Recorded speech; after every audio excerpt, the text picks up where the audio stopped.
Hello students, good morning to all of you. I am Pranay Yadav sir, physics faculty. Dear students, in our previous lecture we discussed about equation of motion, right? So dear student, equation of motion studied by us by graphical method. In our today lecture we discuss about equations of uniformly accelerated motion by using calculus method or we can say that by the method of integration. ठीक है? सो बेटे आपने जो lecture 6 में introduction to integration किया था, एक बार उस वीडियो को आप दोबारा से उसको वॉच करेंगे। उसके बाद इंटीग्रेशन का जो कंसेप्ट है उसमें आपको किसी भी टाइप की कोई प्रॉब्लम नहीं होगी। ठीक है? सो प्यारे बच्चों, आपका यूनिट है सेकंड काइनेमेटिक्स। ठीक है? और बेटे काइनेमेटिक्स में अब हम शुरू करेंगे equations of motion. Important concept है equation of motion by calculus और we can say that integration method.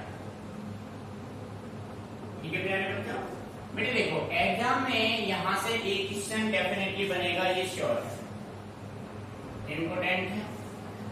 Exam में इक्वेशन ऑफ मोशन से एक क्वेश्चन डेफिनेटली बनना है, चाहे वो ग्राफिकल मेथड से हो, चाहे वो इंटीग्रेशन मेथड या कैलकुलस मेथड से हो। तो आपको क्वेश्चन को अच्छे से ऑब्जर्व करना है कि आपसे इंटीग्रेशन मेथड पूछा गया है या फिर ग्राफिकल मेथड। ठीक है? सो प्यारे बच्चों, थ्री इक्वेशंस को सोल्व करने से पहले हम एक बेसिक कंसेप्ट लेके चलते हैं, जिसके बेस पे तीनों इक्वेशन आप सोल्व करेंगे।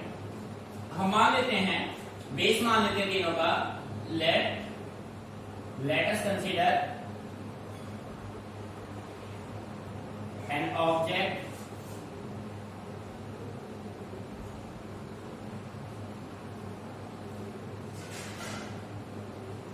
is moving along a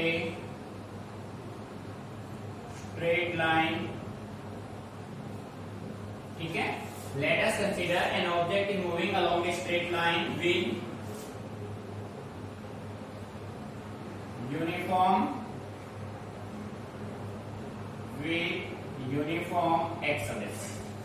बेटे हमने ये मान लिया कि अपने पास कोई एक बॉडी है, कोई एक ऑब्जेक्ट है। ये जो ऑब्जेक्ट है वो यूनिफॉर्मली एक्सेलरेटेड मोशन में स्ट्रेट लाइन में ट्रेवल कर रहा है। ठीक है? फिर हम मान लेते हैं u be the initial velocity of object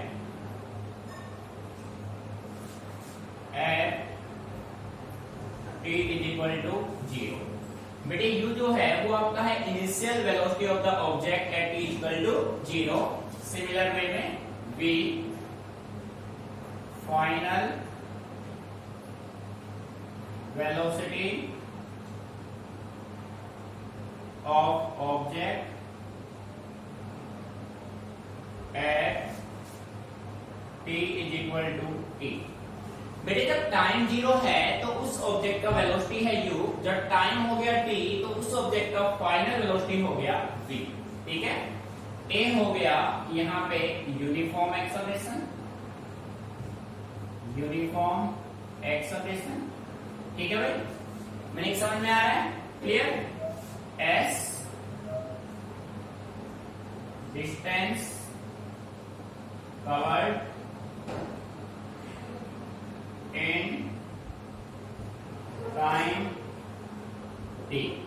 ठीक है प्यारे बच्चों, बेटे ये हो गया आपका बेसिक। अब आपको तीन इक्वेशन सोल्व करने हैं। First equation v equal to u plus at, second s equal to ut plus half at square, third v square minus u square is equal to 2as। So first of all we discuss our first equation v is equal to u plus at। बेटे v is equal to u plus at को आप जो है second नाम दे सकते हो velocity time relation. ठीक है भाई? बेटे इसी इक्वेशन का सेकंड नेम होगा वेलोसिटी टाइम रिलेशन। क्लियर? भाई वेलोसिटी टाइम रिलेशन आपसे पूछा जाए या आपसे पूछा जाए state show that v equal to u plus at या फिर derive first equation of motion, तो आपका आंसर यही होगा। अब बेटे इंटीग्रेशन मेथड में मैं आपको शॉर्टकट दे रहा हूं, ठीक है, यानी कि आपको कुछ भी रटना नहीं है, आपके पास ये क्वेश्चन तो होगा ही, v equal to u plus at आपको शो करना ही होगा। अब इंटीग्रेशन मेथड से आप इसको कैसे सोल्व करेंगे, आपको कुछ भी याद नहीं रखना है, कंप्लीट आपके क्वेश्चन में ही आंसर दे रखा है, बस हमें उसको आइडेंटिफाई करना है। ये देखो बेटे लेफ्ट साइड देखो, बस लेफ्ट साइड में क्या है, वेलोसिटी, रिलेशन किसके साथ देखना है, टाइम के साथ। और वेलोसिटी टाइम आपने ग्राफिकल आप स्टडी कर चुके हैं, वेलोसिटी टाइम ग्राफ आपको क्या देगा, acceleration. It means left side में जो भी डाटा है उसको टाइम से डिवाइड कर दो, वेलोसिटी को टाइम से डिवाइड करेंगे तो आपके पास क्या बनेगा, एक्सेलरेशन बनेगा ना। तो एज वर्ड हम एक यूज करेंगे, तो एज में आप क्या लेके चलेंगे, एक्सेलरेशन। क्यों लेंगे, लेफ्ट के अनुसार। अब देखो आप सीधा कर सकते हैं, as acceleration is equal to dv by dt। बेटे एक्सेलरेशन होता है velocity by time, change in velocity by time, d represent change, right. So इसको आप ऐसे राइट कर सकते हैं, a into d t is equal to dv, equation number first, ठीक है। अब बेटे मेथड यूज करना इंटीग्रेशन है कैलकुलस, तो आप इस इक्वेशन को इंटीग्रेट कीजिए with in proper limits. So we can say write integrate equation first with in proper limits, ठीक है। सो बेटे इंटीग्रेट इसको करेंगे a इंटू डी टी, तो बेटे a इंटू डी टी, तो लिमिट किसके लगेंगे, टाइम के। टाइम का मिनिमम कितना है, 0, मैक्सिमम कितना है, t। बेटे जो लिमिट है ना वो d फंक्शन के अकॉर्डिंग यूज होगा। यहाँ पे d फंक्शन dt है तो लिमिट टाइम के होंगे, टाइम का मिनिमम है 0, मैक्सिमम क्या है t। सो 0 से t is equal to integrate dv। बेटे dv है velocity, change in velocity, velocity का मिनिमम u है, फाइनल क्या है v। सो u से कहां जाओगे आप, v जाओगे, ठीक है। अब देखो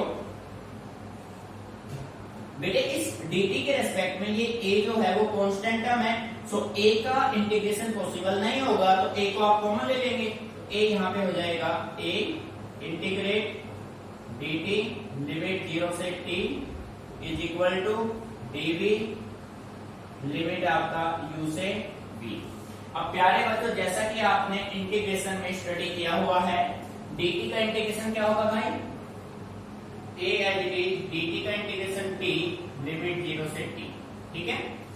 बेटे dv का इंटीग्रेशन क्या होगा, v लिमिट अप्लाई कीजिए, v लिमिट u से v, ठीक है। बेटे dt का हो गया t, dv का हो गया v। अब लिमिट कैसे अप्लाई करते हैं, एक बार इसकी वैल्यू ये रखो, माइनस का साइन, और इसकी वैल्यू ये रखो। सिमिलर राइट साइड में ये देखो बेटे, a t minus 0 is equal to v minus u, ठीक है।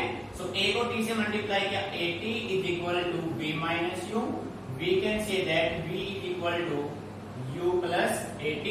बेटे ये आपका हो गया आंसर, मीनिंग समझ में आया। Hence prove v equal to u plus at। तो प्यारे बच्चों इसको अच्छे से ऑब्जर्व कीजिए, कोई भी पॉइंट समझ में नहीं आया हो तो आप डिस्कस कीजिए, रटना नहीं है, चीजों को समझना है, ठीक है। Note it down.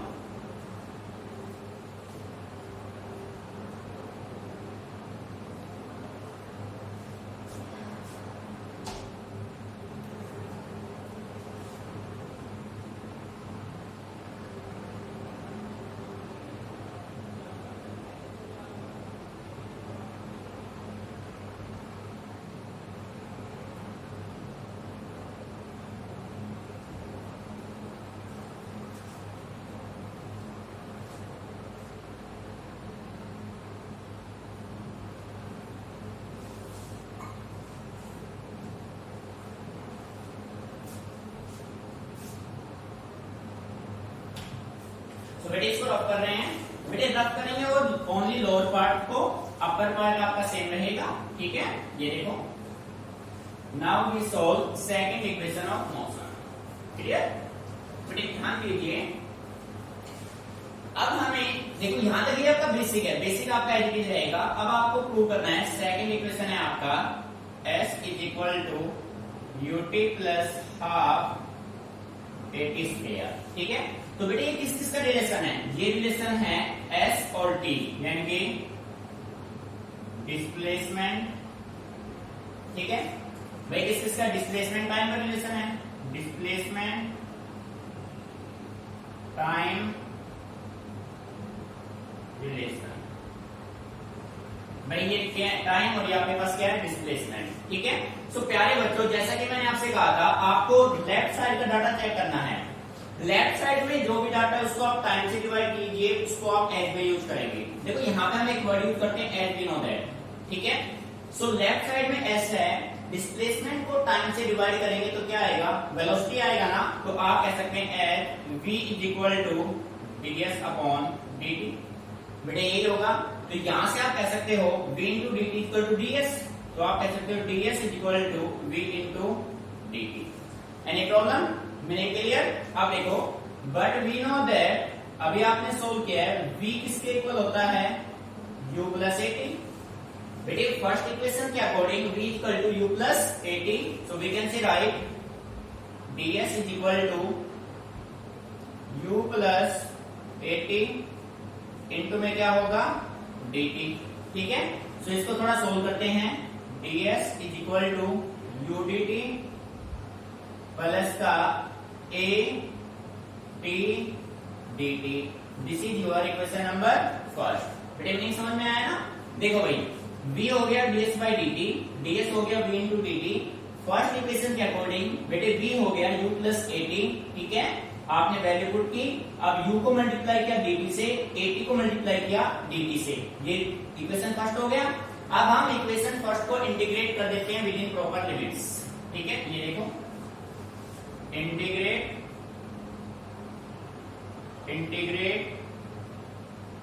Equation first with in proper limits. देखो बेटे, अब ds को इंटीग्रेट आप करेंगे, इंटीग्रेट आपने किया ds। अब डिस्प्लेसमेंट जो है, जब टाइम 0 है तो बेटे डिस्प्लेसमेंट भी 0 होगा। ठीक है, जब टाइम आपका t हो गया तो डिस्प्लेसमेंट आपका क्या हो गया? s हो गया। मीनिंग समझ में आ गया? ऐसे देखो, ds के हो गए भाई, u इंटू dt। बेटे लिमिट कौन डिसाइड करेगा? dt। सो टाइम का मिनिमम 0, मैक्सिमम कितना है? t।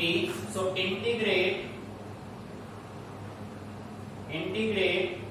u into dt, limit होगा आपका 0 से t plus a t dt। So 0 से क्या होगा? t। ठीक है, सो प्यारे बच्चों, यहां पे देखो u dt के रेस्पेक्ट में क्या है? कांस्टेंट। सो u का इंटीग्रेशन पॉसिबल नहीं है। सिमिलर, ये जो a है, इस dt के रेस्पेक्ट में क्या है? कांस्टेंट। सो इस a का भी इंटीग्रेशन पॉसिबल नहीं है। So we can say write integrate ds 0 से s is equal to u dt 0 से t प्लस a 0 से t इंटू dt। ठीक है, सो प्यारे बच्चों, अब इसका इंटीग्रेशन कर देते हैं।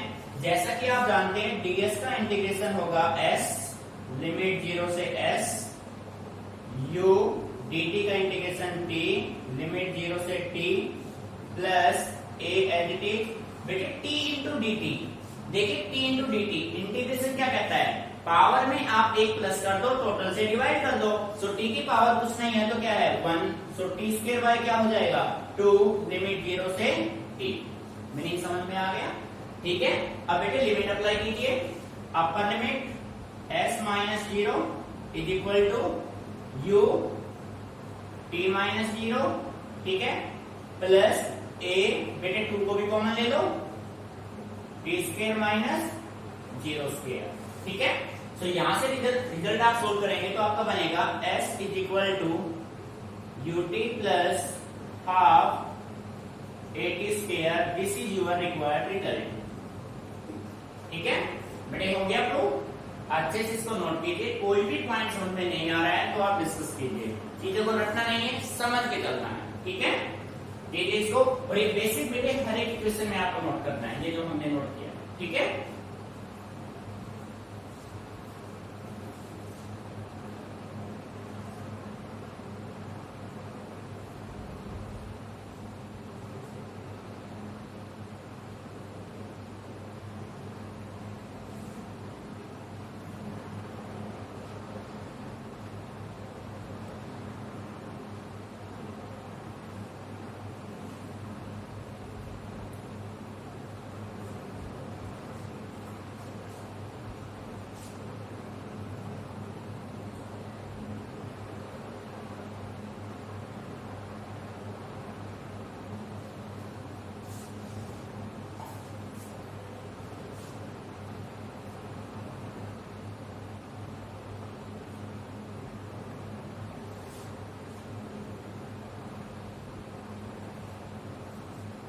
सो डियर स्टूडेंट को भी हो गया होगा, इसको एक बार फिर समझते हैं। बेटे हमें प्रूव करना था s is equal to u t plus half a t square, ठीक है। बेटे मैंने आपसे कहा आपको कुछ भी याद नहीं रखना है, आपके पास s is equal to u t plus half a t square given है, जो कि आपको यहाँ से फाइंड आउट करना है, आपको प्रूव करना है। तो बेटे आप क्या करो, जो लेफ्ट साइड में जो डाटा है ना, आप उसको टाइम से डिवाइड कर लो। जब आप s को टाइम से डिवाइड करेंगे, डिस्प्लेसमेंट अपॉन टाइम आपका वेलोसिटी होगा, तो एज में जो आप राइट करेंगे वो आपका वेलोसिटी हो गया, वेलोसिटी आपका हो गया ds by dt। सो बेटे v into dt आपका हो गया ds, ठीक है। फर्स्ट इक्वेशन ऑफ मोशन में आपने चेक किया था v आपका था u प्लस at के इक्वल, क्लियर है ना, v equal to u plus at। यहाँ पे आप v की वैल्यू पुट कर दो u plus at into dt।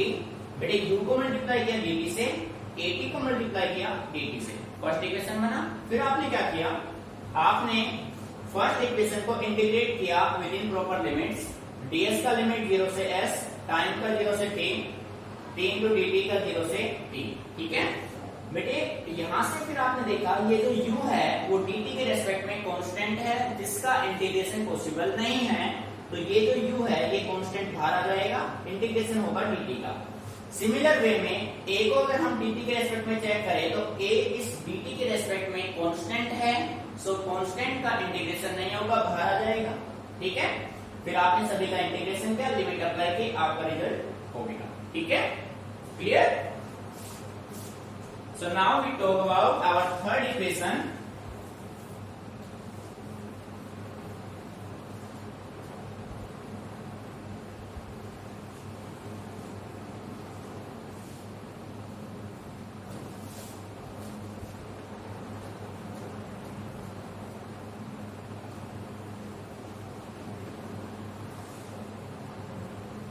प्यारे बच्चों write down third equation of motion.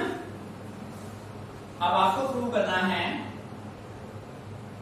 v square minus u square is equal to 2as। Velocity और डिस्प्लेसमेंट, सो आप कह सकते हैं वेलोसिटी डिस्प्लेसमेंट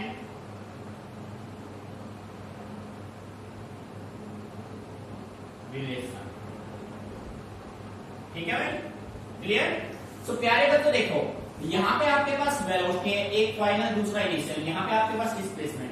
तो मैंने आपसे कहा था एज वर्ड जो आप यूज करेंगे ना, तो एज में आपको करना क्या है, जो आपका लेफ्ट साइड का डाटा है ना, तो उसको आप टाइम से डिवाइड कर दो।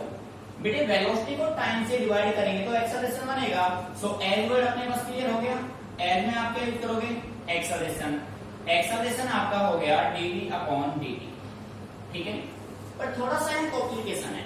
कॉम्प्लिकेशन क्या है, हमें जो है ना, हमें v square minus u square equal to 2as prove करना है, यानी इसमें डिस्प्लेसमेंट भी है, डाटा तीनों यूज हो रहे हैं, ठीक है, एक्सेलरेशन भी है, डिस्प्लेसमेंट भी है, वेलोसिटी भी है।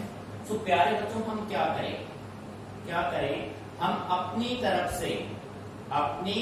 से इसको ds से मल्टीप्लाई और डिवाइड कर देते हैं राइट साइड, ठीक है। So we can say write multiply and divide by ds on RHS। बेटे राइट हैंड साइड को ds से मल्टीप्लाई कीजिए, ds से डिवाइड कीजिए, so acceleration is equal to dv by dt, ds से मल्टीप्लाई किया और ds से आपने क्या किया, डिवाइड किया। नहीं समझ में आ रहा है। अब बेटे इसको मैं थोड़ा सा चेंज कर लेता हूं, कैसे, ये देखो acceleration a is equal to dv, ds को इधर ले आओ, ds इंटू ds, dt को इधर ले जाओ, आ रही बात समझ में। बेटे हमने क्या किया, ds और dt को इंटरचेंज कर दिया ना। अब आप देखो यहाँ पे आप राइट कर सकते हैं, पर ds अपॉन dt बेटे किसके बराबर होता है, वेलोसिटी के, होता है ना। सो आप कह सकते हैं acceleration a is equal to dv by ds into में क्या होगा भाई, d होगा। मीनिंग आ रहा है समझ में। सो प्यारे बच्चों अब आप इसको मॉडिफाई करके ऐसे राइट कर सकते हैं, ये देखिए इसको हम मॉडिफाई कर देते हैं, a into ds is equal to v into dv। बेटे मीनिंग आ रहा है समझ में? a को मल्टीप्लाई किया ds से, b इनटू क्या हो गया dv। This is your first equation, let us assume that. Clear? अब इसको इंटीग्रेट कर दो भाई, integrate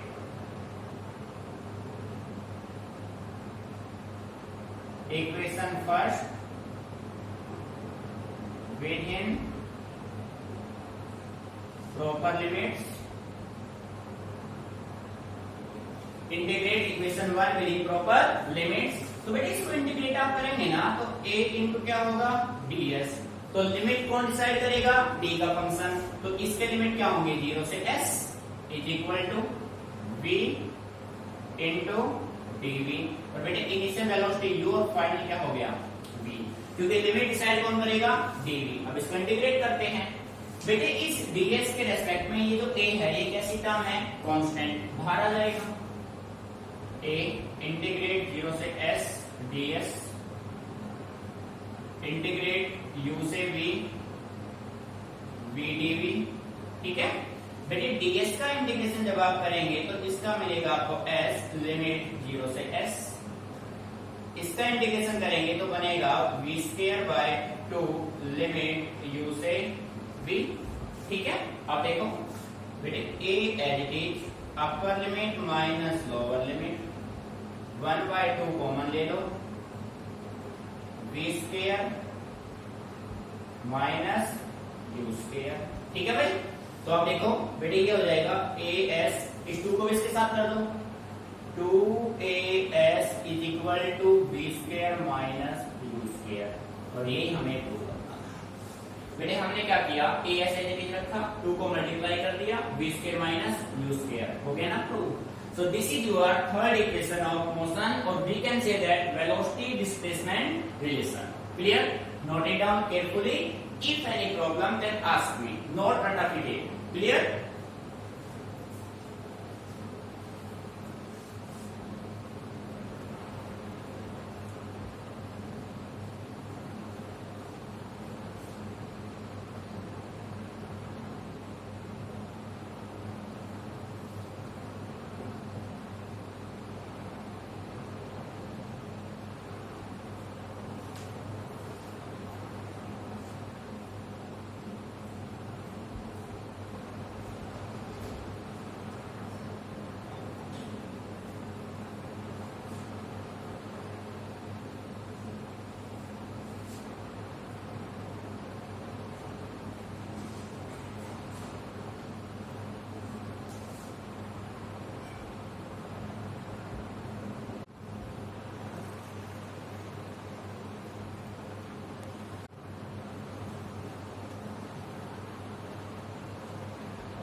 Hello students.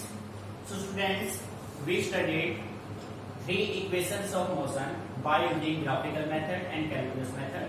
So dear student, you have to study well all these 3 equations of motion by both methods. Clear?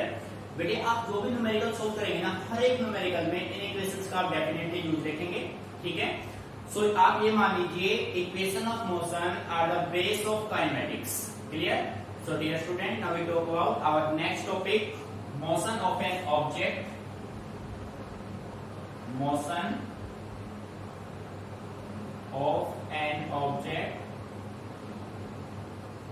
under free fall। बेटे ध्यान दीजिए, भाई कोई भी ऑब्जेक्ट जो है उसका फ्री फॉल कब होता है? ठीक है बेटे, फ्री फॉल की कंडीशन में मान लीजिए आप ये कह सकते हैं कोई भी एक्सेलरेटर है, कोई लिफ्ट है, जैसे आप लोग देखते हैं आजकल मॉल्स वगैरह में लिफ्ट लगे होते हैं, हॉस्टल में लगे होते हैं। तो मान लीजिए बेटे लिफ्ट से आप फर्स्ट फ्लोर से 6th फ्लोर पे जा रहे हैं और सडनली लिफ्ट का वायर ब्रेक हो जाता है, तो उस कंडीशन में जिस स्पीड से आप नीचे आएंगे ना वो आपका होगा फ्री फॉल। जो मोशन आप ऑब्जर्व वहां पे करेंगे वो आपका होगा फ्री फॉल। तो सिंपल वे में मैं ये कह सकता हूं, बेटे ध्यान से सुना चीजों को, if an object is released, if an object is released from a height, if an object is released from a height the object accelerated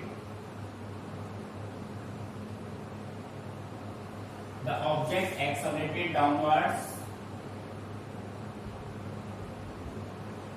The object accelerated downward due to influence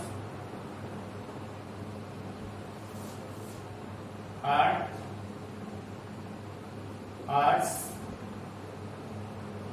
gravitational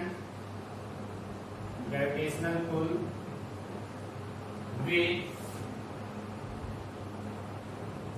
acceleration due to gravity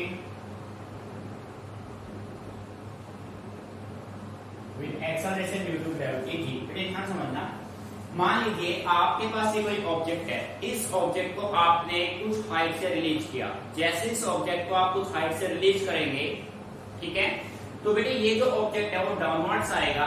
downward किसकी वजह से आ रहा है? अर्थ के gravitational pull की वजह से। Meaning समझ में आ रहा है ना भाई? किसी भी ऑब्जेक्ट को आप कुछ हाइट से रिलीज कर दो, रिलीज करेंगे तो ये जो ऑब्जेक्ट है वो डाउनवर्ड आ रहा है। डाउनवर्ड किसकी वजह से आ रहा है? अर्थ के ग्रेविटेशनल पुल की वजह से। बेसिकली आप डेली लाइफ में देखते हैं, आपने कोई बॉल थ्रो किया, कोई स्टोन थ्रो किया, वो फाइनली कुछ हाइट गेन करने के बाद अर्थ के सरफेस पे आ जाता है। किसकी वजह से आता है? अर्थ के ग्रेविटेशनल पुल की वजह से। और किस ग्रेविटी से आएगा? अर्थ की gravity with acceleration due to gravity g की वजह से। अब बेटे इसी में हम कंडीशन मेंटेन कर देते हैं, if effect of gravity is neglected then what happen? If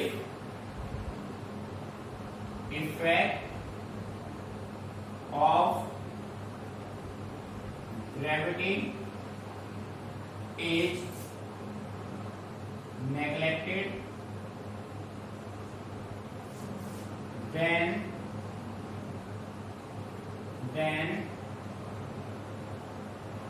the motion of an object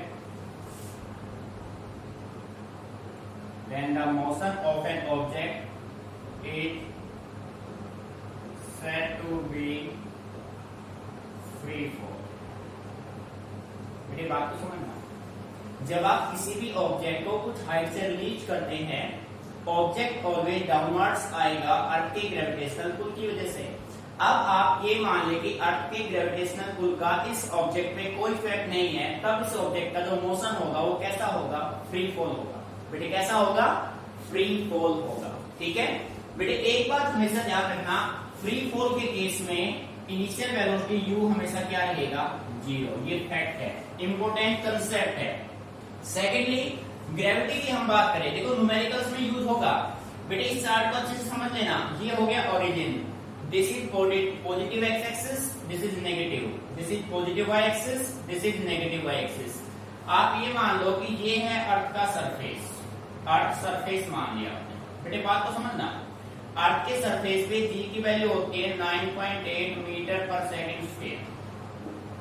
numerical के लिए मैं आपको डाटा दे रहा हूं।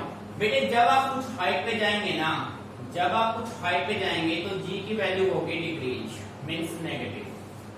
जब आप अर्थ के सरफेस से कुछ हाइट पे जाएंगे तो एक्सेलरेशन ड्यू टू ग्रेविटी की वैल्यू क्या होगी? डिक्रीज। तो हमेशा साइन क्या रहेगा? नेगेटिव रहेगा। जब आप कुछ हाइट से अर्थ के सरफेस की तरफ आएंगे तो जी की वैल्यू होगी इंक्रीज। बात समझ आ रही है? जब आप कुछ हाइट से अर्थ के सरफेस की तरफ आएंगे तो जी की वैल्यू क्या होगी? इंक्रीज होगी, पॉजिटिव होगी। मीनिंग समझ में आ रहा है? बेटे सेम कंडीशन, जब आप अर्थ के सरफेस से इनसाइड में जाएंगे ना, डेप्थ में जाएंगे, तो भी ग्रेविटी क्या होगी? डिक्रीज। ठीक है, और जब आप डेप्थ से सरफेस की तरफ आएंगे तो ग्रेविटी क्या होगी? इंक्रीज। बेटे ये पॉइंट माइंड में सेट कर लेना, डेफिनेटली न्यूमेरिकल्स में यूज होंगे। मैं फिर एक्सप्लेन कर रहा हूं। ये हो गया आपका सरफेस, अर्थ के सरफेस पे ग्रेविटी होता है 9.8 मीटर पर सेकंड स्क्वायर। सेकेंडली, जब तक किसी न्यूमेरिकल में ग्रेविटी की वैल्यू 10 नहीं बोला जाए, आपको हमेशा 9.8 ही यूज करना है। बेटे ध्यान रखना इस बात का। अगर किसी बच्चे ने गलती से 10 यूज कर दिया और न्यूमेरिकल में गिवन नहीं है तो न्यूमेरिकल रॉन्ग माना जाएगा। अगर न्यूमेरिकल में स्पेशली आपको बोल दे तेज g is equal to 10 meter पर सेकंड स्क्वायर, उस केस में आप 10 यूज कर सकते हैं। एनीवे आपका हमेशा g क्या रहेगा 9.8 मीटर पर सेकंड स्क्वायर। बेटे अर्थ के सरफेस से आप हाइट पे जाएंगे ग्रेविटी डिक्रीज होगा, हाइट से अर्थ के सरफेस की तरफ आएंगे इंक्रीज, अर्थ के सरफेस से डेप्थ में जाएंगे डिक्रीज, डेप्थ से सरफेस की तरफ आएंगे इंक्रीज। और बेटे सेंटर पे ग्रेविटी क्या होगा 0 होगा। मीनिंग समझ में आ गया? ये बेसिक केसेस हैं, आपको माइंड में रखने हैं। This is motion under free fall. Secondly, जब किसी भी ऑब्जेक्ट को आप फ्री फॉल करेंगे तो उसका इनिशियल वेलोसिटी u हमेशा क्या रहेगा 0 रहेगा। Clear? Note it down carefully.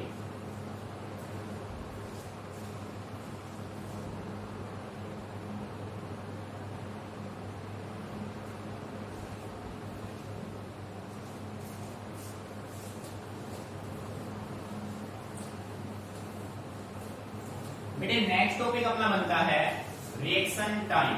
ठीक है, ध्यान से सुनना, हेडिंग बना लो reaction time. What is reaction time? Reaction time है क्या? ठीक है, तो देखिए reaction time is that time for which a person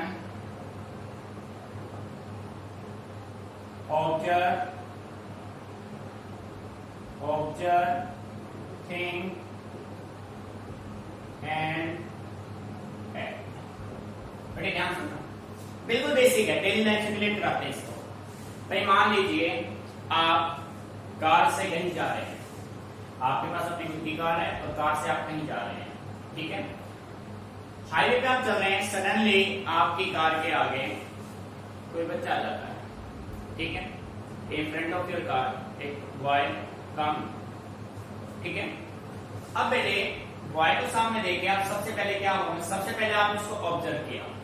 observe करने के बाद कुछ टाइम, कुछ सेकंड आप थिंक करेंगे और फिर आप ब्रेक अप्लाई करेंगे। यानी कि आपने सबसे पहले ऑब्जर्व किया, उसके बाद आपने थिंक किया कुछ सेकंड और फिर आपने ब्रेक अप्लाई किए। तो ऐसा करने में जो टाइम आपने यूज किया ना, वो आपका कौन सा टाइम था? Reaction time. That time is said to be reaction time. नहीं समझ में आ गया ना? Reaction time is that time for which a person observe, think and act. सबसे पहले ऑब्जर्व करेगा, उसके बाद थिंक करेगा, फिर उसको अप्लाई करेगा। ठीक है, आपने बॉय को देखा, ऑब्जर्व किया, फिर आपने 1, 2 या 3 सेकंड्स के लिए सोचा और फिर आपने ब्रेक अप्लाई किया, थिंक किया और एक्ट किया, ब्रेक अप्लाई किए। तो बेटे ये कौन सा टाइम होगा? This time is said to be reaction time. Meaning clear? Note it down.